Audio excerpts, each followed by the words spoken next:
Bueno, es rescatar la historia, ¿no? La historia reciente del país a partir de un suceso dado en Puebla.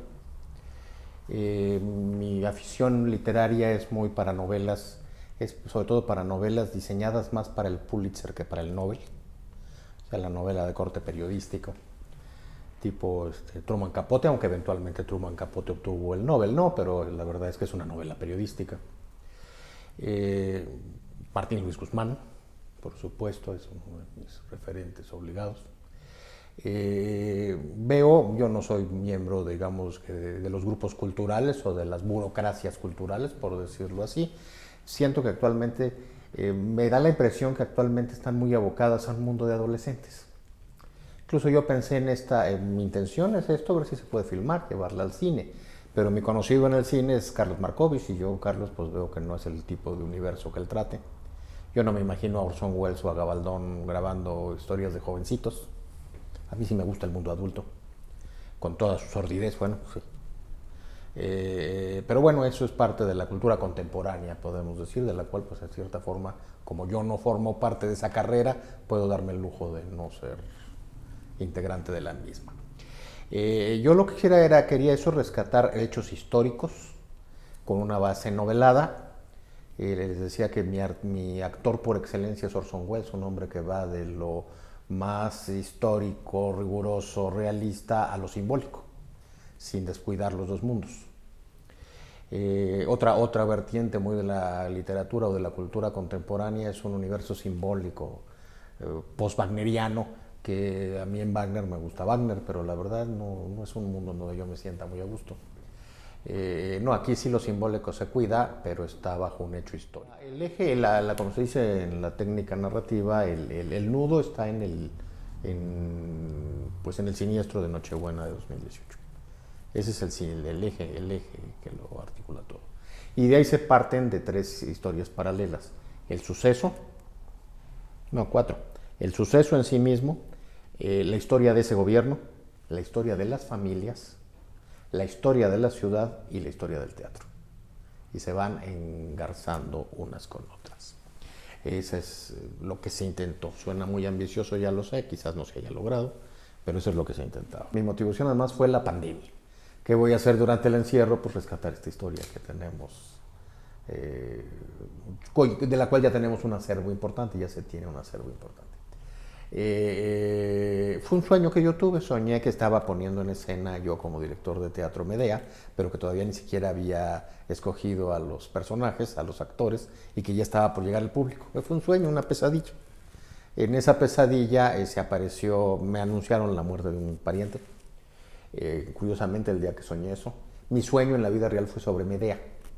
Pero dije, no, Medea no la cuadro con esto, ¿no? Ya cuando dije voy a tomar ese sueño como punto de enlace, no, pues no me va a cuadrar, ¿verdad? Entonces lo cambié por Ifigenia, para que tuviera una mayor relación. Bueno, y entonces a partir de eso es la historia del teatro. Por ejemplo, hay una pieza teatral clave de Arthur Miller, ¿verdad? Todos eran mis hijos, donde también una pieza de mecánica de una aeronave se colapsa y viene una tragedia familiar, ¿no? Bueno, el teatro de la vida nos da el teatro de la realidad.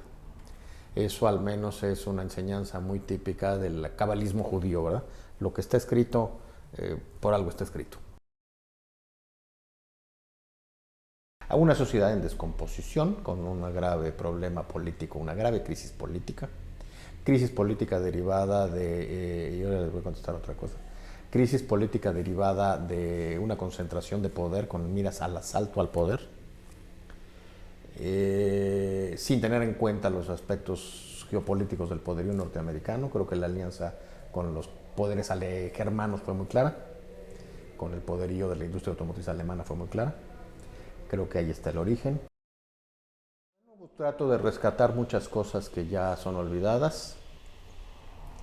Hay un pasaje que ya casi nadie recuerda y bueno, fíjense nada más, alguna vez hice un reportaje y le di seguimiento. Es una historia que aparentemente todo el mundo te dice de dónde sacaste eso, y en realidad todas las familias lo conocen.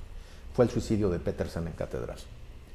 Don Pablo Petersen sube a la torre de Catedral, era el 30 de septiembre de 1931, sube hasta la torre de la catedral, hay dos visitantes de Amecameca que están en la Campana María, se sorprenden, él se sube al barandal, le dice a todo el mundo que se abra y se tira, y se tira. Lo interesante es que cae de pie y los fémurs se le hunden en los costados. Cosa rarísima en términos de medicina forense, porque la cabeza es la parte más pesada del cuerpo. Entonces, eso de que puedo narrar, perdón, no sé qué le hayan dicho, pero eso de que puedo narrar como sea, porque no es cierto. Para narrar hay que saber cómo son las cosas. La cabeza es la parte más pesada del cuerpo. Entonces, eso de que cae de pie es una sorpresa.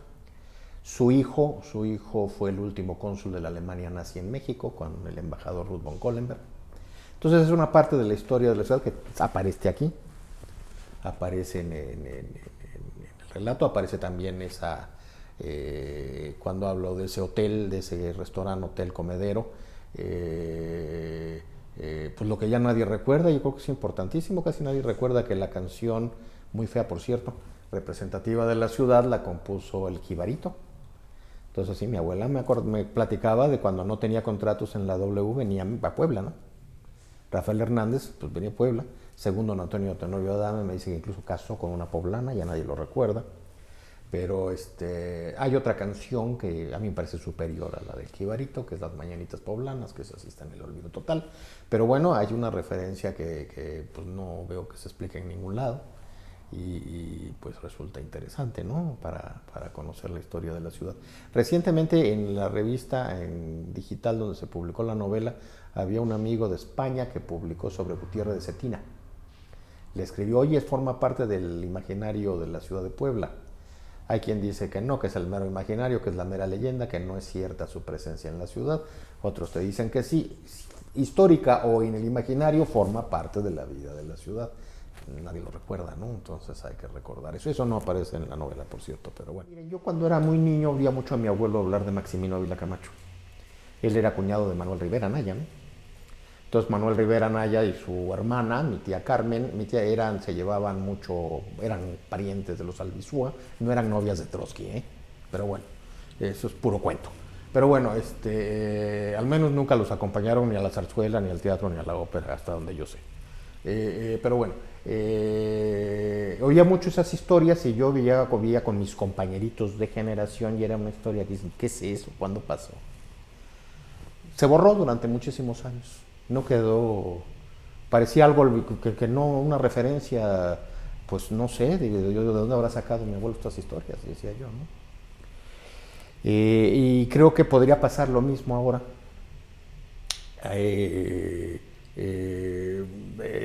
Puebla tiene historias muy importantes que parece ser que en la cotidianidad no se tienen presentes. Estábamos hablando del caso de Petersen, ¿no? Pues se fue el eje de la Alemania nazi, era el jefe de la Alemania nazi a través de A ver, le voy a platicar esto mismo. El cónsul general de la Alemania nazi, el hijo del suicida de Catedral, invitó a Hugo Leit a Alemania, porque el Führer quería condecorarlo por su labor cultural. Hugo Leit rescató, no solo hablaba el alemán, él llega a Puebla procedente de Guatemala, donde ha abierto el colegio alemán. Aquí llega y habla lo que después sería el Humboldt. Estudia a fondo los archivos de la ciudad. No solo habla todo el griego, latín y las lenguas europeas, aprende náhuatl. Sobreviene la República de Weimar y él es un furioso enemigo de la República de Weimar. Él es un alemán guillermino, igual que el suicida Petersen. Petersen, el suicida, no es un nazi, es un alemán guillermino. Para él, Hitler debe haber sido un patán venido a más. Sus hijos, pues sí, ya eran más proclives a Hitler. Sin embargo, Hitler, en vez de condecorarlo, lo aprisiona, lo mete a prisión. Y cuando finalmente cae el régimen nazi, él quiere regresar al país del sol, quiere regresar a Puebla, y la inteligencia británica se lo impide. Entonces hay una serie de historias de la ciudad que ya no se recuerdan, que no se ven en su dimensión. Cuando fue los sucesos de Nochebuena, un grupo de amigos, Nochebuena del 2018, un grupo de amigos nos reunimos, dijimos, ¿qué pasa aquí? Le digo, me llama la atención que se hayan cremado de inmediato los cuerpos. cheque la legislación penal y es un delito contra la Procuración de Justicia. Le digo, bueno, ¿por qué no lo denunciamos? Vamos a denunciar que hay delitos contra la Procuración de Justicia. Porque además por esas fechas se hablaba abiertamente de un atentado, ¿no? Por parte de las autoridades estatales, ¿no? Un colectivo de amigos queríamos sacar un desplegado de homilía fúnebre, una esquela. Dijimos, bueno, pues, es lamentable por el hecho de la muerte. No éramos especialmente ninguno de los reunidos partidarios del gobierno de Moreno Valle, pero eso no quiere decir que no sea lamentable el suceso. Se me hace absurdo que alguien se alegre por la muerte de otro, no porque sea ni inmoral ni impío. Es estúpido, morirnos nos vamos a morir todos. Todo eso de alegrarse por la muerte de alguien, pues no le veo mucha inteligencia, la verdad. Pero bueno, sacamos una esquela y en eso, discutiendo, comentando, veíamos que, yo insisto, a mí lo que me llama la atención es que se hayan cremado los cuerpos en menos de, lo menciono en la novela varias veces, 23 horas creo que fue, entre el percance y la hecho de la cremación fueron 23 horas.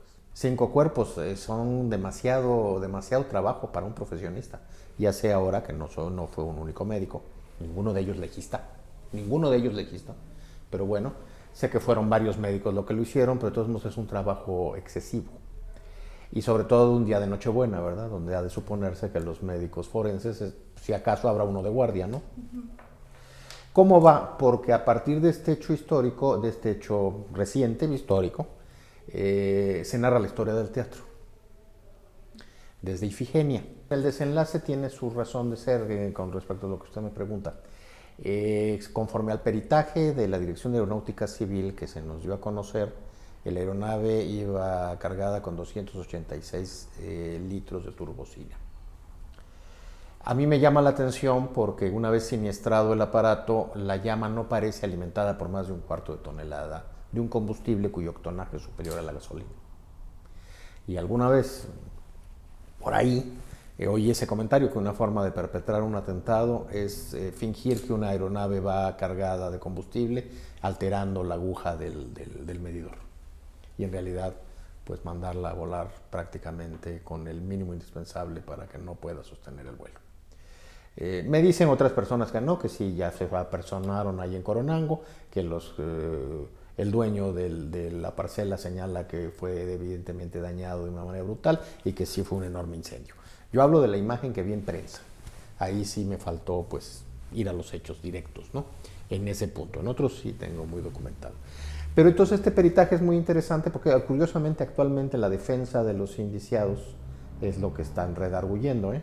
Era muy claro, además, ojo, si el peritaje señalaba que se había señalado el fallo de un actuador y no se había cambiado, inmediatamente había un delito por intencional sin dolo. Había una comisión por omisión de la que no mediaba dolo.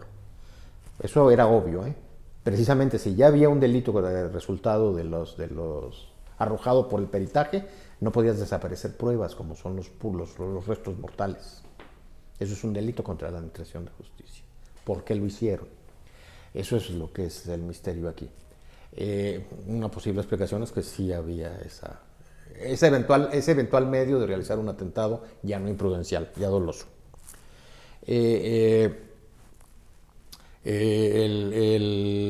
Al haberse siniestrado la nave, pues debieron haberse guardado todas estas pruebas, lo cual no se hizo.